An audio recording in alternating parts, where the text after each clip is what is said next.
Hi, I'm Ruby Tucker. I sit on the IAM and PAM cybersecurity desk here at Empiric. Empiric Insights is our video series where our teams sit down with experts across different specialties that we recruit for to hear their guidance and perspectives on current influences shaping the industry. And today we are joined by Mathieu Ahlstrom, who is the IAM cybersecurity manager for IdentIT, one of the Kronos group. So, could you please introduce yourself and obviously share a little bit about your background in identity access management? Absolutely. Hi. First off, thank you very much for having the chance to speak to you. My name is Mathieu Ahlstrom.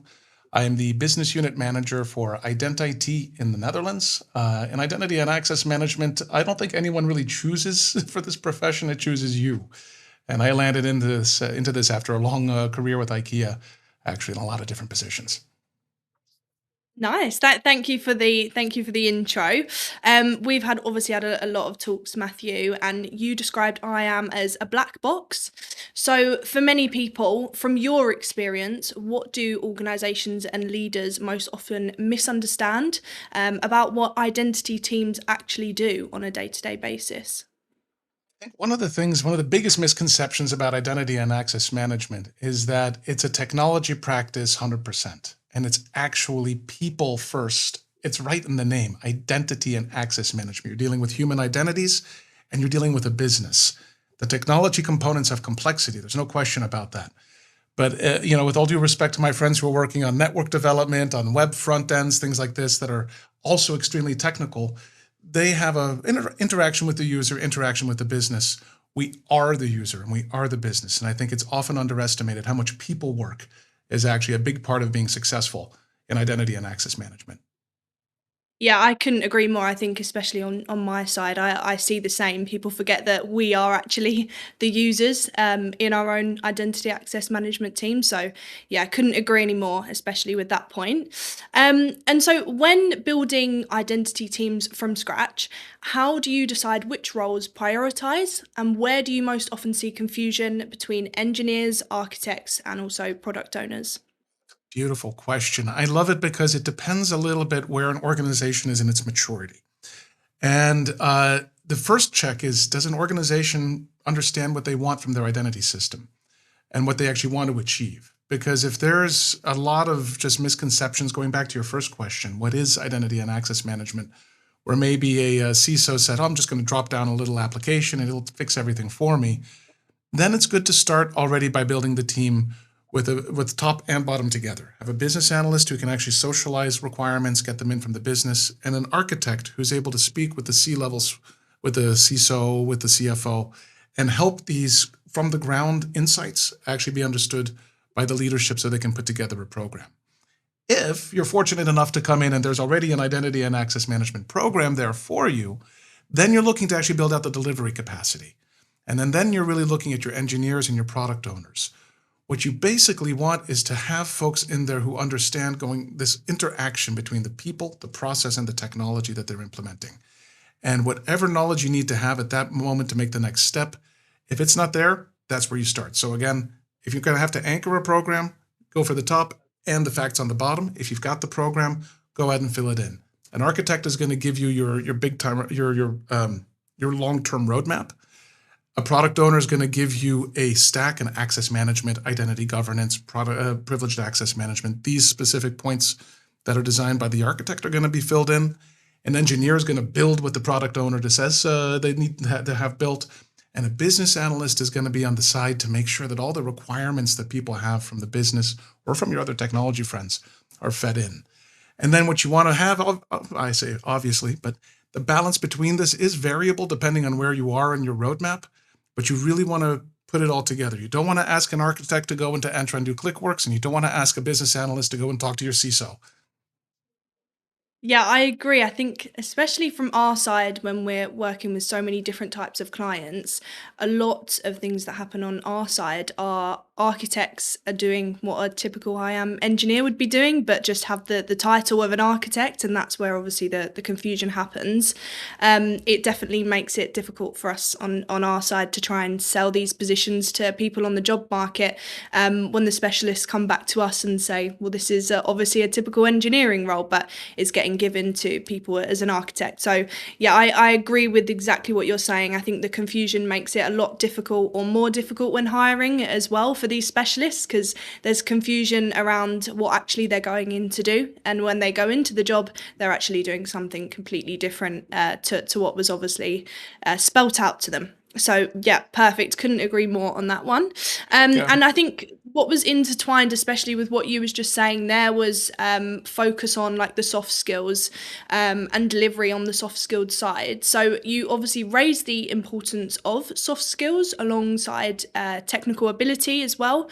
In practice, where do soft skills matter the most, especially obviously in an identity team, and who needs them the most as well?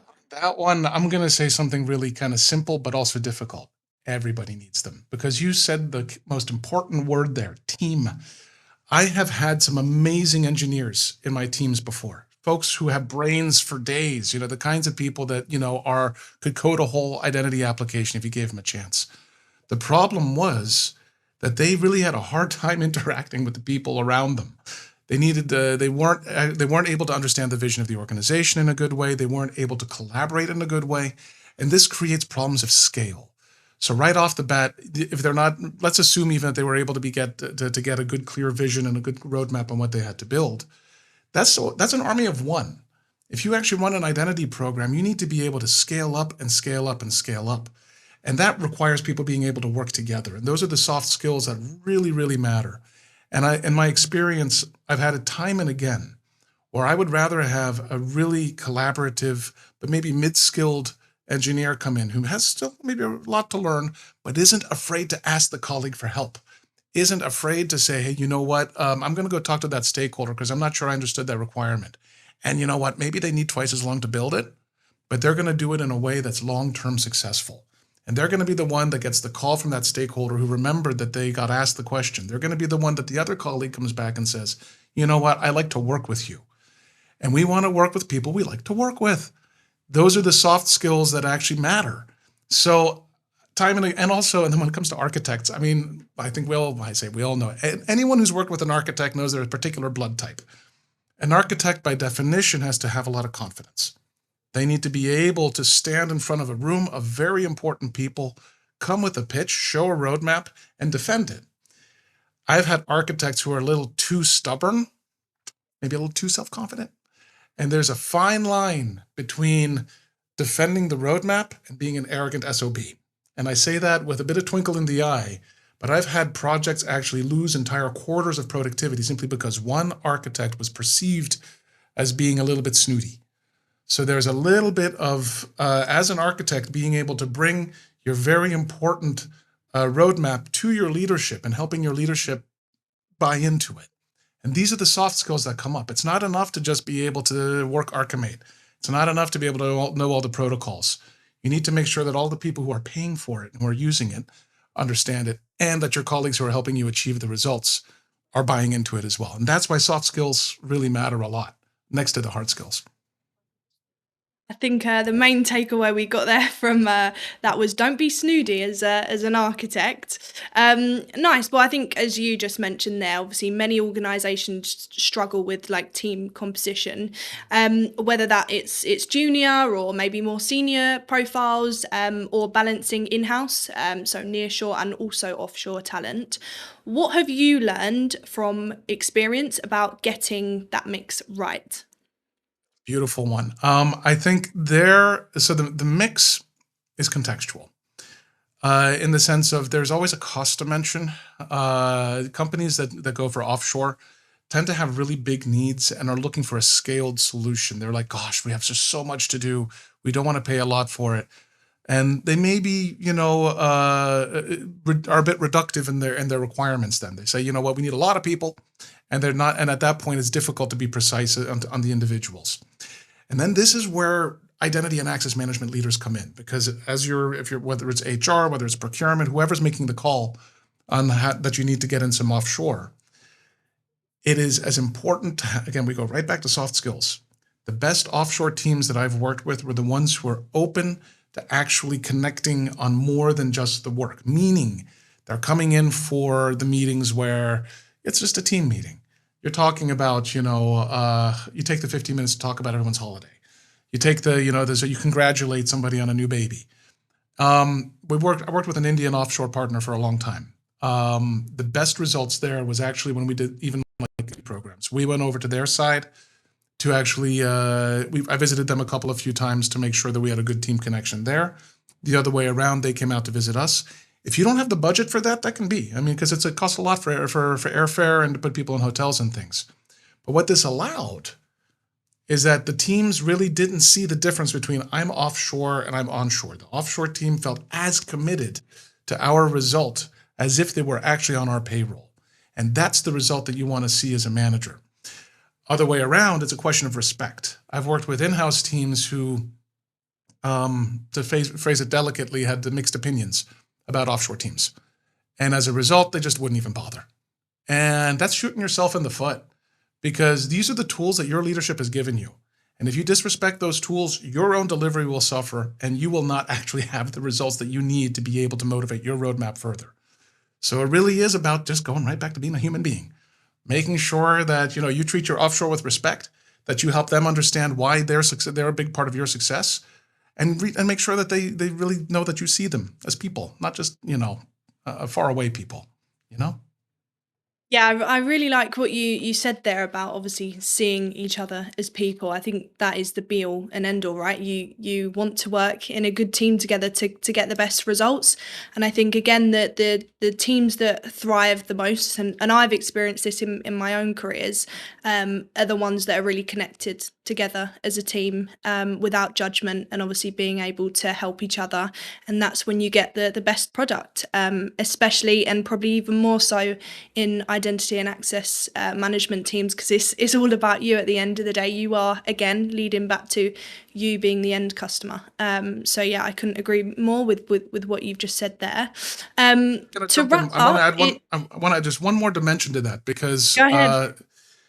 these teams, your offshore team, there's been a lot of breaches in the news, a lot of cybersecurity breaches that start with, an offshore provider didn't handle their passwords in the right way, or didn't do this or didn't do that, wasn't sharp enough on the social engineering. If you bring them along, if they feel they were a part of your company, they will be more motivated to be sharp on preventing those breaches. Yeah, I agree. I think when you feel like you're involved, you're going to be open to more, right? So yeah, no, I think as well, that's again what you just said, opens us up to so many more risks when you're not working together, because it opens us up to the cybersecurity attacks, and everything else that is obviously being in the news at the moment. Perfect. So to wrap up, is there anything hiring managers or identity professionals should better understand about building, developing, or working within identity teams today? Well, I think there's a few, but one that is a red thread from yesterday, today, and into tomorrow is skills development and giving people a room to grow. There is nobody, absolutely nobody, and I've known some really amazing brains in the identity space. They don't know everything. Nobody knows everything that they need to know about today, and they certainly need to learn about tomorrow. We're at an inflection point right now, where AI is coming in, the nature of threats is changing. And I know my vendors are going to hate me when I say this, but the product mix that people are going to need in the next 5 years is going to change completely. We've got some really big incumbents who are big in the marketplace right now, and we've got individuals who have built their whole careers and by being specialists in a product. What we need going forward are folks who are skilled in thinking about risk, who are skilled in thinking about how organizations are going to grow with their identity and access management needs, and actually how do you make people happy with it, right back to those soft skills. So invest in training and give that time. You're not going to see the ROI on it right away, maybe, but if you don't do it today, you're going to worry, you're going to be sad that you didn't 2 years from now. And I think that's the biggest tip that I can give any identity manager is stop worrying about, is it ping, is it SailPoint, is it Savient? Start thinking more about your risks and thinking about how does your team move with you to be there to be the shape that you need to be in 2 or 3 years' time. Yeah, I really liked that. Thank you for that, Matthew. That's definitely going to help me as well when speaking to my managers about their needs, etc. Well, thank you very much for coming on as well. It's been excellent having you on. Always a pleasure speaking to you.